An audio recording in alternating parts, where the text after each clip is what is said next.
Hi, and welcome to the Chattanooga-Hamilton County Family Justice Center Presents. Today we have Tom Bissonette, and he is going to tell us all about his founded company or agency. It's a nonprofit, right? Yes, that's correct. And you are the founder and the director. That's also correct. Go ahead and tell And us a little about it. okay, I'd love to. Young and Wiser was began in around 2012 or 2013, and our initial uh, sort of offerings were presentations on youth development to schools or any agencies that work with youth. And then for a good while, we mostly visited schools and usually upperclassmen in high school, so 10th and 11th graders, sometimes college students that were either in transition to start college or were already uh, starting college. And our main focus is on helping youth understand their own development so that when they encounter a common challenge that youth would encounter, they're more prepared for it. They understand what's happening, and in particular the pressures that they feel and where that pressure is coming from. And we found that by doing that, young people, they still have challenges, they still have crises, but they seem to deal with them much quicker, and they're more inclined to reach out for support once they understand that it's a normal thing and they don't have to be ashamed. So, and then COVID hit and we weren't able to go into schools. So we shifted, and by we, I mean, at this point, mostly me, I shifted to writing and developing the adolescent development model. And I taught adolescent development at UTC for about 18 years. And so during that time, I discovered that youth, often people in general, but especially youth, can get out of sync in their development. And by that, I mean they can get ahead in some areas and behind in other areas. And when that happens, there's automatically an increase in pressure that they feel to close the gap. And so when they're facing a challenge, they either tend to try to catch up, which means they take shortcuts and maybe make self-defeating decisions to get there quickly. An example of that would be, let's say you're not as fully developed socially as you would like, and you start going to parties or social events and you have a lot of anxiety.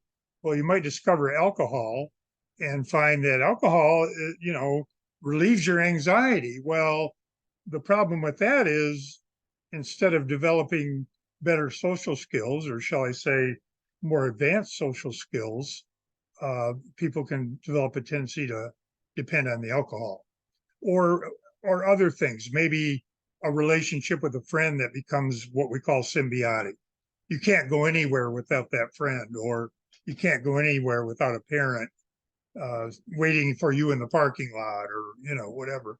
So the point is, sometimes they try to catch up by self-defeating ways.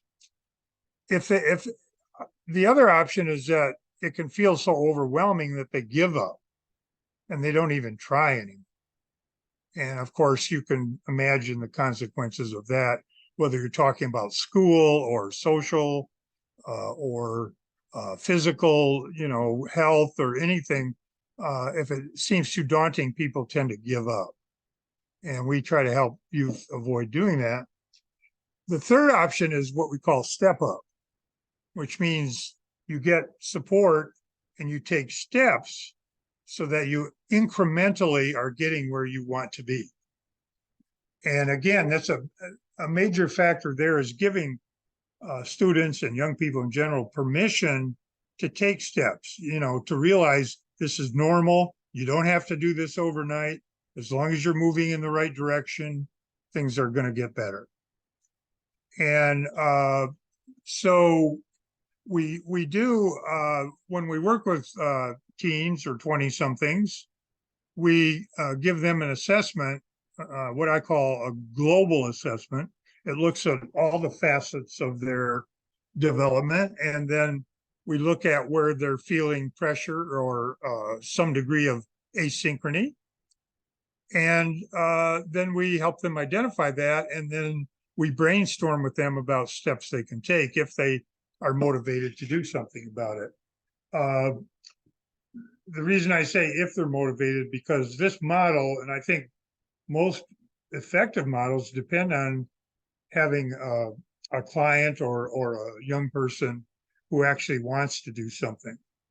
And we try to make them as autonomous as possible in this process, and give them permission to try things and see if they work, and also to permission to fail sometimes. So in a nutshell, we help adolescents make that transition to adulthood, hopefully with the least amount of trauma and stress. And also, I've always been struck with the fact that in our culture, magically somehow when people turn 21, they're supposed to be all grown up. And that's ridiculous. At 11:59, before your 21st birthday, you're an adolescent. 2 minutes later, you're an adult. Okay. And I'm actually happy about the fact that we now refer to adulthood as adulting. Mm, yeah. And that makes more sense, actually, because it's really a behavior set.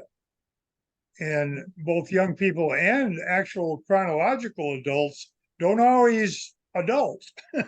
True. And so, but at first I resisted that notion because, I've been educated in developmental theory. So the idea of adulting being a verb instead of a stage of life, I had trouble with that. But after I thought about it, that really captures what's going on. Yeah. So we help with adulting. I like that. Yeah. So, are you still able to get into the schools? We are just help? getting back to where we're working with organizations, including schools. We haven't visited a school. We just worked with Rise Up. You're probably aware of that, maybe. Very aware of Rise Up. We did a program for them, for parents and teens. And we're just really getting back to where we're doing public face-to-face presentations and training.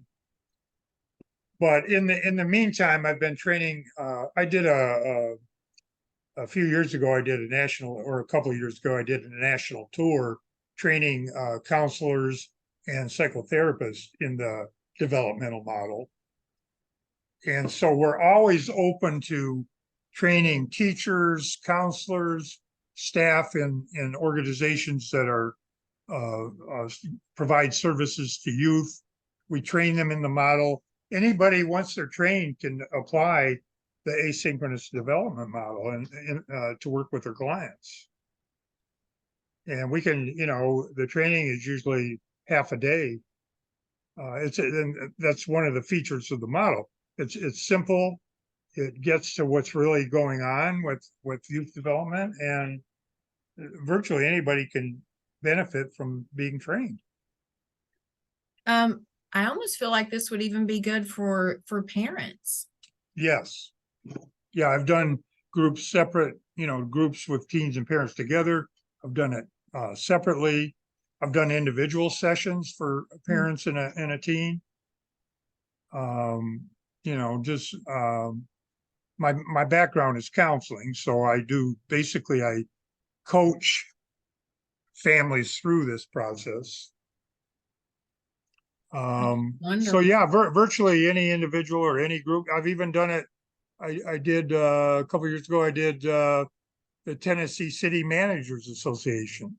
Oh, wow. And talked about how the developmental applies to adults too. You know, we're still always developing, both adults and organizations themselves go through phases of development that have to do with social development and cognitive development, ethics and moral development within the organizational structure.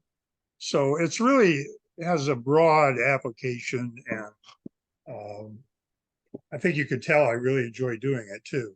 I'm so glad. That's awesome. What about when you're speaking to young people, the Yes. teens and early 20s, Uh-huh. and you're talking to them, do you talk about physical changes, mental changes, challenges that they may? Absolutely, absolutely. I can, there's 8 developmental areas that we cover. Physical, emotional, cognitive, academic, social. Did I say social? I don't It's have a okay. script in front of me. Yeah. We're just going to add social Social, twice, so it'll be 9. moral, ethical, sexual, and career. Oh, wow. Yeah. Wow. So you And kind of cover all the bases. we do basically, like I say, it's a global kind of evaluation. So we want to covers all the areas that are related to youth development. I And love on the sexuality uh, part of the assessment and training, we don't get into the details of sex, but Mhm. we get into the sort of mental and social aspects of sexuality, and basically we want to know if teens have enough information, and then if they feel they don't, then we refer to sources that can provide more information. But mainly we want to uh, help them get a handle on what, are they comfortable with what they know about it? And in their everyday life, are they navigating, shall we say, the scene at school or outside of school safely, and with the basically behavior that's not going to cause them problems. Right. Yeah, That's so good for them to hear. And considering that the frontal lobe of their brain is not developed, and the exactly. Yeah. impulsiveness is completely there and Right. ready to Yeah, go. the amygdala actually grows at that stage a little faster than the frontal lobe. And the amygdala is the center of sensations and pleasure and enjoyment and stimulation, basically. So yeah, there's a lot going on, even biologically. And do you explain that to them, what's going on in their brain? Yeah, yeah, absolutely. Yeah, they're very capable of understanding that and realizing that they have to pay attention to what's going on internally. And that probably helps with their decision-making skills. It does. Absolutely. There's another thing too, Dina, that I think we kind of have maybe a little bit ahead of the curve on, and that's what I call youth wisdom. Mm. And there have been studies that show that by the time we're in our late teens or early 20s, we have accumulated most of the wisdom that we're going to acquire in our lifetime. Wow. And because of these developmental pressures, even if we have the wisdom, we can't necessarily act accordingly. Yeah. But the studies also show that wisdom is not a function of how long you've been on the planet. It's more related to the quality of your experience. So think about that. If you can take a young person who's struggling and say to them, "Hey, your environment matters. The quality of the input that you get, the quality of the experiences that you have can really change the trajectory of your life." And when they get that, it's much easier to make a rational decision or a conscious decision about where they go, who they interact with and so on. That it almost scares me that you say that we've acquired most of our wisdom before Yeah, you're 30. yeah. Let me tell you a personal story about that. When I was 18, actually younger than that, because I graduated high school when I was 17. So at 16, I was called the class philosopher Oh. because I had a very clear value system, I had a personal morals and ethics that were highly developed. Mm-hmm. But then you get into life, and then all of a sudden, this is in the abstract. We can all have great ideas, right? But you Yeah. get into life, and I won't go into detail, but I faced some real struggles and challenges, but eventually, as I would say, it wasn't until middle adulthood that I said I was right when I was 16. I was just felt alone. It's like Yeah. it's right. You have that innate sense. Plus, again, if you've had good quality in my family, we had very clear values. So I knew at an early age what my values were. Couldn't always live by them, but until later, when you gain more confidence and you say, "This is me. This is who I am," and I'm not gonna, deviate from that. So, and some people get that a lot earlier in life than others. But my job is to help them accelerate that growth. That is awesome. That is Right. that is truly awesome. So, Yeah. where would someone who maybe watches this video, where would they find more information about Younger and Wise? Yeah, they can call our number. Our website is down right now. Mhm. I'm completely rebuilding it because we are starting up, with some new activities. But they can reach me at 423-304-5579, or BISCOM, B as in Bravo, S as in Sam, C as in Charlie, O, M as in Mary, at epbfi.com. And I'm happy to talk to anybody about either services that we can provide, or uh, also, referring them to appropriate services if they need it. The one thing I want to say is that we are looking at uh, going back to using college interns. Oh, Pre-COVID, our interns would go out with us. College students, usually upperclassmen, would go with us to talk to high school students. yeah. And we haven't been able to do that because of COVID.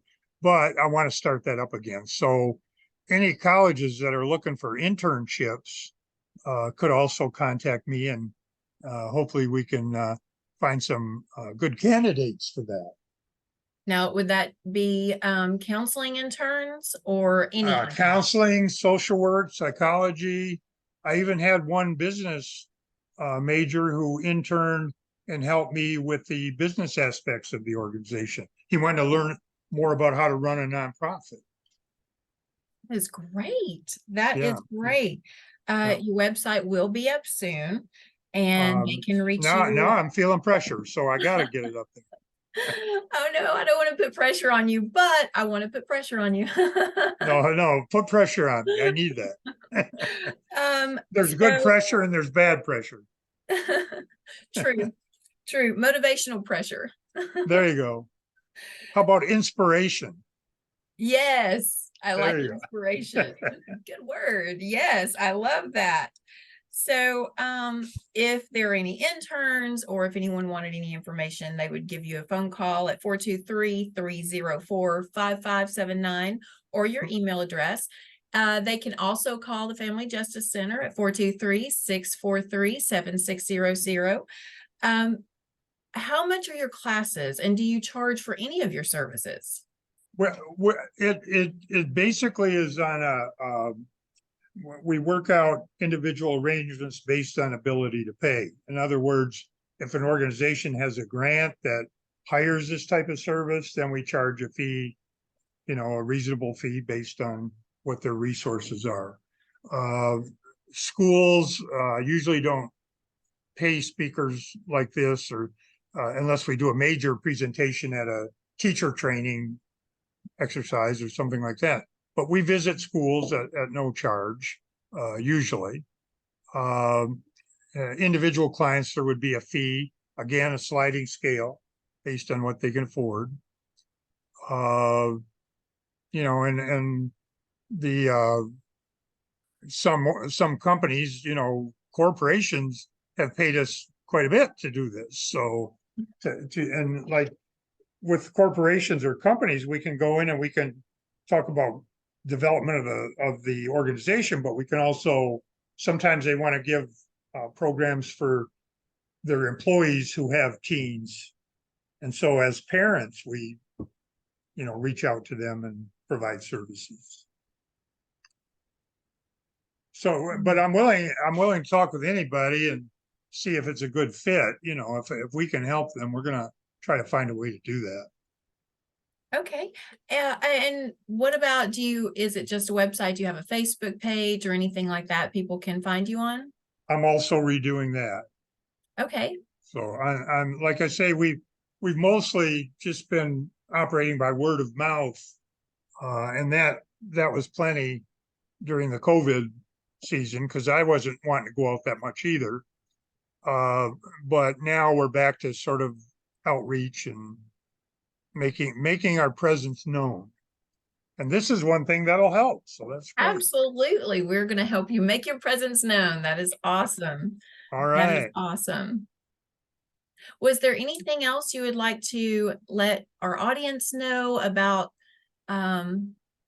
Younger and Wiser, or It's Young and Wiser. Young and Wiser? Yeah. I can't make you younger, but hopefully I can make you wiser. I wish it could make me younger Well, and wiser. you are young compared to me. So, but anyway, now I forgot your question. We got into talking about being younger and well, I butchered your name again, but we won't talk about that again. yeah. But no, it was just, I wanted to know if there was anything else that you would like to leave with everyone, or anything more you'd like to tell them.